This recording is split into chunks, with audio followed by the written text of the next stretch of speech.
Good morning students, my name is Arun Kumar and आज हम बात करेंगे इंग्लिश पेडागोजी की, जिसमें हम टॉपिक डिस्कशन करेंगे और टॉपिक का नाम है different approaches and methods of teaching English. तो ये DLED फोर्थ सेमेस्टर की जो पहली यूनिट है वो हम वन बाय वन डिस्कशन करेंगे उसको। और चलिए आगे मूव करते हैं। तो हम जो हमारी फर्स्ट यूनिट में जो भी टॉपिक्स हैं उसको हम देख लेते हैं, कौन कौन से टॉपिक्स हैं वो हम उसको वन बाय वन कंप्लीट करेंगे। जैसे ग्रामर ट्रांसलेशन मेथड है, डायरेक्ट मेथड है, स्ट्रक्चरल अप्रोच कम सिचुएशनल टेक्निक है, कम्युनिकेटिव अप्रोच है, listening with comprehension, public announcements, TV news etcetera. तो ये आपके टॉपिक्स रहेंगे जिसको हम कवर करेंगे अपने आने वाले वीडियोज़ में। तो चलिए हम स्टार्ट करते हैं। तो सबसे पहले मैं आपको इसमें बता दूं कि जो स्टूडेंट्स को जो प्रॉब्लम होती है वो प्रॉब्लम होती है कि अप्रोचेस और मेथड्स में डिफरेंसेस क्या होते हैं। They are very much confuse between the differences of approaches and methods, what is actually approaches and what is actually the methods. तो इस कन्फ्यूज़न को दूर करने के लिए सबसे पहले हम बात कर लेते हैं डिफरेंसेस क्या होते हैं, दोनों में डिफरेंसेस क्या है, दोनों क्या चीज़ है। ठीक है, चलिए। तो मेथड और अप्रोच के बीच में जो डिफरेंसेस होते हैं, तो मेथड जो होता है वो स्पेसिफिक होता है, अप्रोच जो होती है वो जर्नल अप्रोच होती है। फॉर एग्ज़ाम्पल आपको इंग्लिश टीच करनी है, इंग्लिश लैंग्वेज आपको टीच करनी है, तो उसमें आप अप्रोच कौन सी यूज़ करेंगे कि किस तरीके से आपको पढ़ाना है, क्या मेथड्स आपको यूज़ करने हैं, आपको आपको क्यों पढ़ाना है ना। तो ये सब चीज़ें आपको कैसे पढ़ाना है, क्या पढ़ाना है, ये सब चीज़ें आप एक अप्रोच डिसाइड करेंगे कि एक स्ट्रेटजी बनाएंगे, है ना, एक अप्रोच को कंप्लीट करेंगे। उसके बाद मेथड जो होता है वो स्पेसिफिक होता है। एक अप्रोच आप हम कह सकते हैं कि अप्रोच के अंदर कई सारे मेथड्स हो सकते हैं। अप्रोच मेथड जो है वो एक अप्रोच का पार्ट है, ठीक है।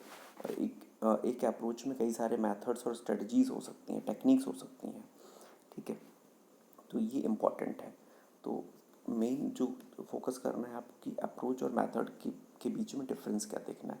तो अप्रोच जर्नल है, किसी भी क्लासरूम में किसी भी इंग्लिश लैंग्वेज को फॉर एग्जांपल पढ़ाने के लिए आप डिसाइड करोगे कि मुझे कैसे पढ़ाना है, क्या पढ़ाना है, क्या मेथड्स यूज़ करने हैं, किस तरीके से आपको प्रेजेंट करना है, प्रेजेंटेशंस क्या रहेंगी, ठीक है। तो ये आप स्ट्रेटजी बनाते हो, तो वो आप अप्रोच के अंदर बनाते हो। फिर आप क्लासरूम में जाके जो मेथड यूज़ करते हो वो स्पेसिफिक होता है, ठीक है। सेकंड पॉइंट को देखते हैं, it deals with how to teach, ठीक है। लेक्चर मेथड से पढ़ाना है, स्मॉल ग्रुप मेथड वर्क देना है, पावर पॉइंट के थ्रू पढ़ाना है या वर्कशीट देनी है, क्लासरूम डिस्कशन करना है, ठीक है। तो ये सारे मेथड्स हैं आपके। वहीं पे अप्रोच के अंदर क्या होती है, it deals with what should be taught, right, why should be taught and how it should be presented. तो ये अप्रोच आती है कि पढ़ाना क्या है, व्हाट शुड बी टॉट क्या पढ़ाना चाहिए, व्हाई शुड बी टॉट क्यों पढ़ाना चाहिए, और हमें कैसे प्रेजेंट करना है। तो ये अप्रोचेस है। थर्ड पॉइंट है, it is a step by step description of task to be performed for performing a work. तो मेथड जो होता है वो एक स्टेप बाय स्टेप डिस्क्रिप्शन होता है पूरे टास्क का कि किस तरीके से किसी भी काम को परफॉर्म करना है, कौन कौन से उसमें स्टेप्स इन्वॉल्व होंगे। वहीं पे अप्रोच में क्या होता है, it does not identify all the steps involve. इसमें ऐसा नहीं होता है कि आपके सभी के सभी स्टेप्स इन्वॉल्व हो जाएंगे, ऐसा कुछ नहीं है। अप्रोच है, बहुत जर्नल होती है, तो इसमें कोई फिक्स बहुत ही हार्ड रूल नहीं है कि ये स्टेप्स होने ही चाहिए, ऐसा नहीं है। Instead, it just indicates the direction to proceed in or ways of handling some major और important task। तो ये क्या करता है, ये आपको एक डायरेक्शन प्रोवाइड करता है कि किस तरीके से आपको करनी है ना, क्या क्या चीज़ों को यूज़ करना है, किस टेक्निक से यूज़ करना है, क्या मेथड्स यूज़ करने हैं, कैसे हेल्प लेनी है, क्या कंटेंट रहेगा, क्या टॉपिक रहेगा, है ना, कौन सा टारगेट स्टूडेंट रहेंगे। तो ये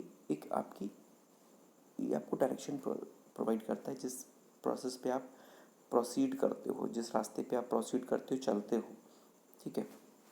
फोर्थ पॉइंट में आते हैं, method is procedural, it is an overall plan of action. Method जो होता है वो प्रोसीजरल होता है, मतलब प्रोसीजर होते हैं उसमें, मतलब उसका एक प्रोसीजर स्टार्ट हुआ तो वो जैसे स्टार्टिंग पॉइंट भी होगा उसका एंड पॉइंट भी होगा। It is an overall plan of action, ठीक है। तो एक ओवरऑल प्लान ऑफ एक्शन होगा कि एक मेथड जो है पूरा एक ओवरऑल प्लान है, पूरा आपका एक प्लानिंग है ना।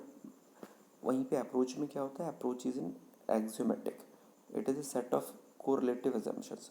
तो अप्रोच में क्या होते हैं, एजम्पशंस होते हैं कई सारे, ठीक है। तो इसमें सेट ऑफ एजम्पशंस होते हैं, तो कह सकते हो कि ये एक्सियोमेटिक है, हाइपोथेटिकल है थोड़ा सा अप्रोच।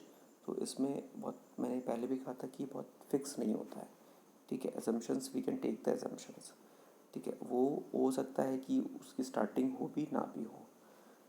फिफ्थ पॉइंट पे आते हैं, method has a clear pathway, very obvious step passing through which we reach at a definite answer. तो मेथड जो होता है उसका एक क्लियर पाथ होता है, जैसे मैंने पहले बताया था कि इसका स्टार्टिंग होता है, एंड होता है, ठीक है।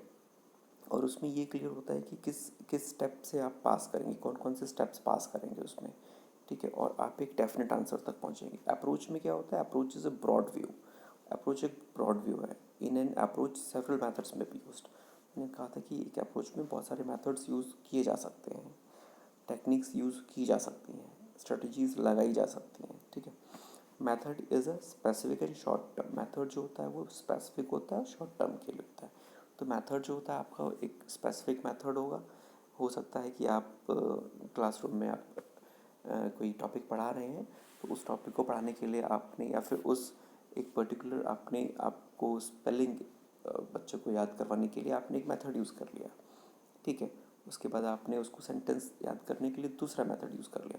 उसके बाद आपने उसको पूरी पोएम याद करने के लिए या फिर पूरी पोएम को समझाने के लिए आपने एक तीसरा मेथड यूज़ कर लिया। तो कई सारे मेथड्स हो सकते हैं, और अलग, क्योंकि हम देखिए डिफरेंट डिफरेंट स्पेलिंग के लिए अलग यूज़ कर रहे हैं, तो ये बहुत शॉर्ट स्पेन ऑफ टाइम होता है। ऐसा नहीं होता कि बहुत लॉन्ग टर्म ऑफ टाइम होता है, शॉर्ट टर्म के लिए होता है। Approach is holistic and long term, approach जो होती है वो हॉलिस्टिक होती है। तो जो पूरी आप स्ट्रेटजी बना के आए थे किसी भी अप्रोच में, तो वो पूरी हॉलिस्टिक होती है, किस तरीके से आपको करनी है चीज़ें। Methods for performing different kind of work are often formally designed and specified.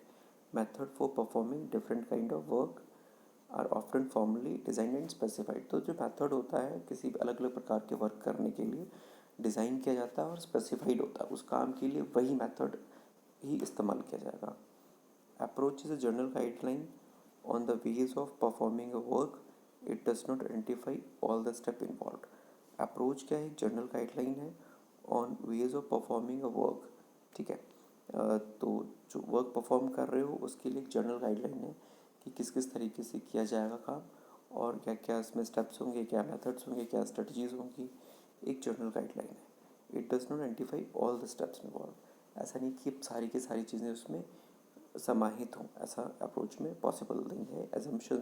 एजम्पटिक होता है, कई सारे एजम्पशंस ट्रू होते हैं, कई सारे एजम्पशंस फॉल हो सकते हैं, कई सारे एजम्पशंस अचीवेबल होते हैं, कई सारे अचीव नहीं भी किया जा सकते, लेकिन अप्रोच आपकी बहुत हॉलिस्टिक होती है।